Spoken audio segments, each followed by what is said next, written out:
So in this video we're going to show you how to insert an invisible zip. There is a great wee trick that you will be able to do on most sewing machines. So you can get an invisible zipper foot which will do this for you, but not most machines don't come with this. They will just come with a regular zipper foot. So this is the foot that comes with my faff. Some of them will look more like a sort of a T shape. They'll have a bit coming further out and then the bit that clicks on at the back. What we'll be wanting is to have your needle position as close as you can to this here edge, this opening, and then your foot is going to do the job of rolling the zipper teeth out of the way so that you can get your stitching as close as possible to the teeth. So you can see here, you just roll this out of the way in there, and this wee tiny crease in here is where you want your needle to be. That's you want your stitching to be as close as possible to that, and that will give you a perfectly invisible zip. So to do that, the first thing that we're going to do, we'll swap this foot over.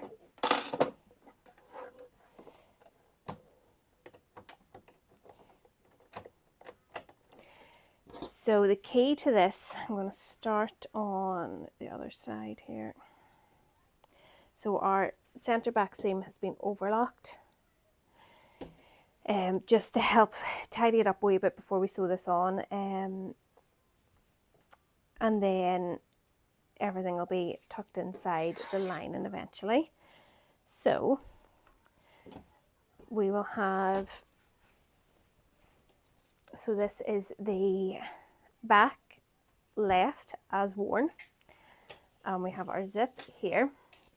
So we want the edge of the tape to be with the edge of the garment facing that way, and then the part with the pull on the outside, this is the right side, so we're going right sides together, so you want to have that flipped around. To make sure it sits right at the top, you can see where we've understitched here, there's sort of a natural crease that sits a wee bit higher than where the seam line is. So you want the wee plastic part at the top of the zip to be sitting at that. So you don't want it above or below, you want it sitting as close as possible to that. And then your pull will end at the top of the zip. So the first thing we'll be doing is basting this in place. So it doesn't matter how close you get, we just want to have it secured. If you just pin and go straight in with sewing it, and I think this would apply with an invisible zipper foot too, as soon as you start to roll your teeth out of the way, the zip moves over. So no matter how many pins you have in, you're still going to get that wee gap. It's not going to go in perfectly straight. So it is much easier first time up just to baste it on each side.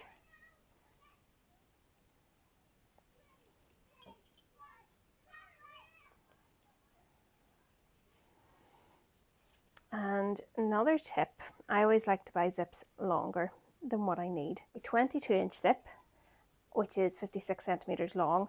I won't be sewing this last sort of inch or 2.5 centimeters here, so that it makes it easier to pull it, to get it finished right to the end. If you have it finished right up to the pull here, it makes it really hard then to sew your centre back seam. So I always like to keep a wee bit free, and then you can pull that out of the way to sew the centre back seam down below. So I will baste this in place first, not worrying about my needle position.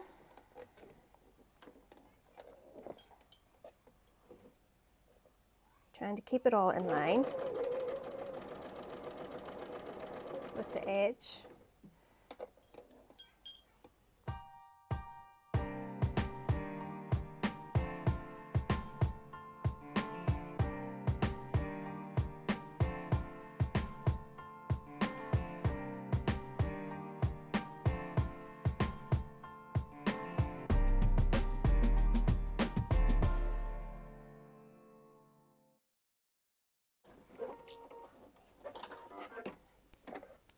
So we have it basted in place. It's not close to the teeth or anything. We don't need to worry about that. But that is it secured, so that now when we are trying to roll the teeth out of the way, it's not going to move at all. So the key to getting your invisible zipper properly invisible is obviously, to, as I've said, to get the stitching right in these wee teeth here. To do this on your machine, you need to adjust the width of your stitch or the needle position. So most machines do come with a setting that you can adjust the width of your zigzag stitch. So if you keep it on a straight stitch and adjust the width, that should then move your needle position. So we'll get this up close here if we can. You can see. So if you look here at the needle position, it's moving over. Get a bit closer here. So if we move right over, so that's it. Mine's, I know my setting is at 2.8.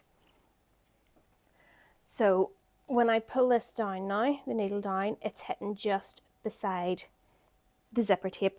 You don't want it to go through the teeth. You need to still keep them out of the way. But as you're sewing, if you roll this out of the way, the foot is going to help move it for you as well. So I'll go out a little bit.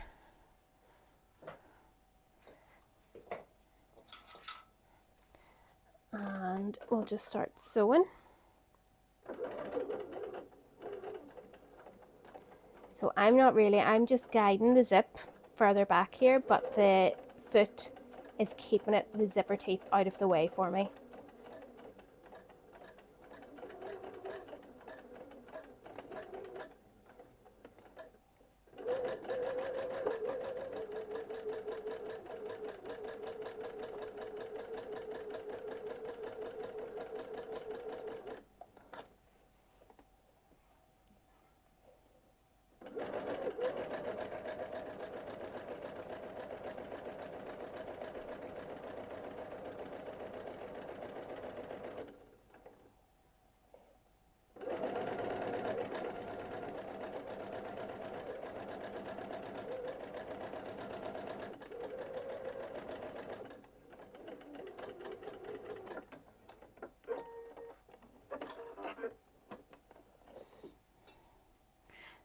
So you should be able to see here now, the stitching is right in that wee crease there, and then when we close the zip, the fabric is right at the edge of the opening there, which will make it fully invisible.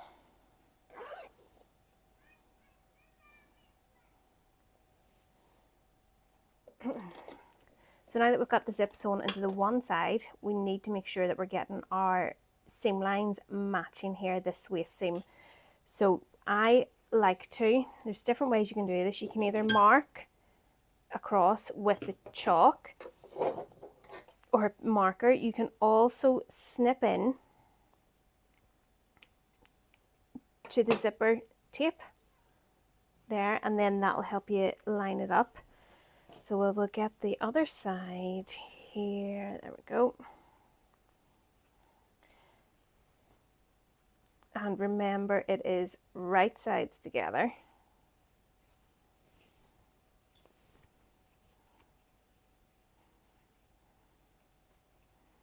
So we're matching the seam line here.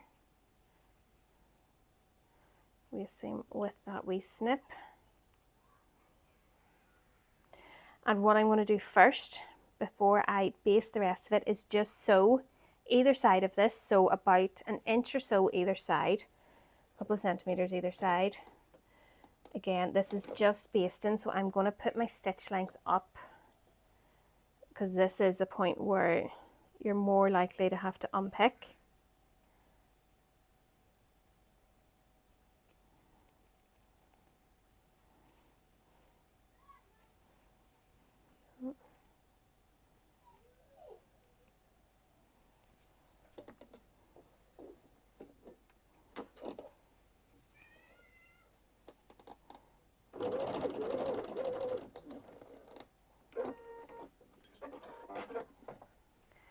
And then we can check now if they're going to be in the right place. So obviously it's not really close, but when you move that in, you can see that our waist seams here are going to match.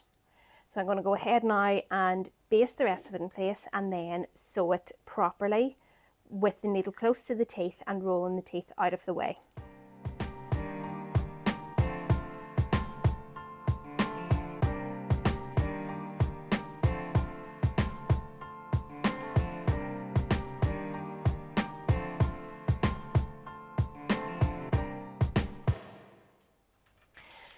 So that's our zip sewn in now, and you can see here we have our waist seam matching up, and there is very, very little of that zip on show. We will give this a press to get it sitting nice and flat. To finish the bottom, as I've said, we have left the bottom part of the zip unsewn. So you can pull this up out of the way, which will help you stitch this. So I'm going to keep my zipper foot on, bring my needle position back to where it was, to the center.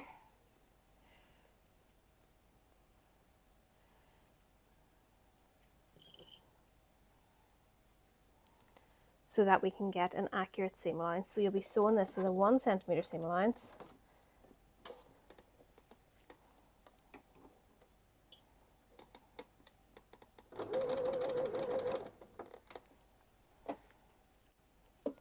So you can see we can pull this out of the way, and we're just going to sew right the way down here.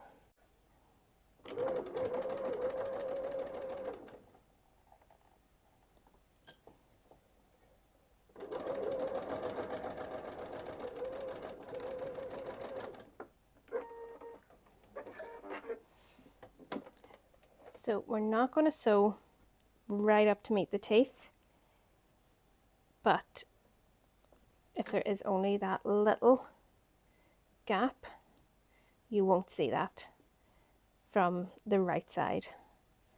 And that is our invisible zipper sewn.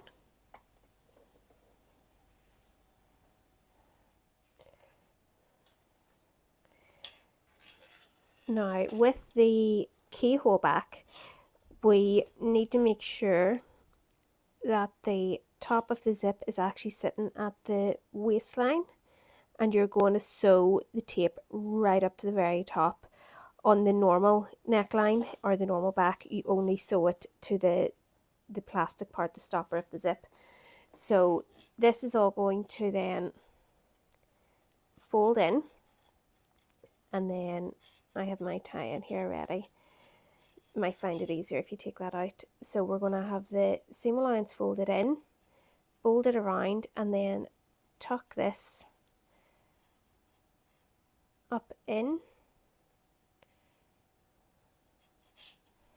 to here, and then we're just going to pin that. And this is actually going to be hand stitched down, or whatever way you're finishing your waist seam. You can stitch in the ditch, you can yeah, whatever you want. I personally prefer, make sure that's well folded in. So you want to make sure this is well in.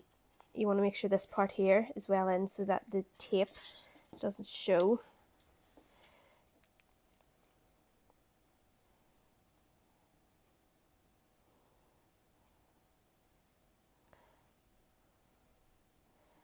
There we go. And once this is pinned in place, you can finish sewing this remaining part of the keyhole back down now.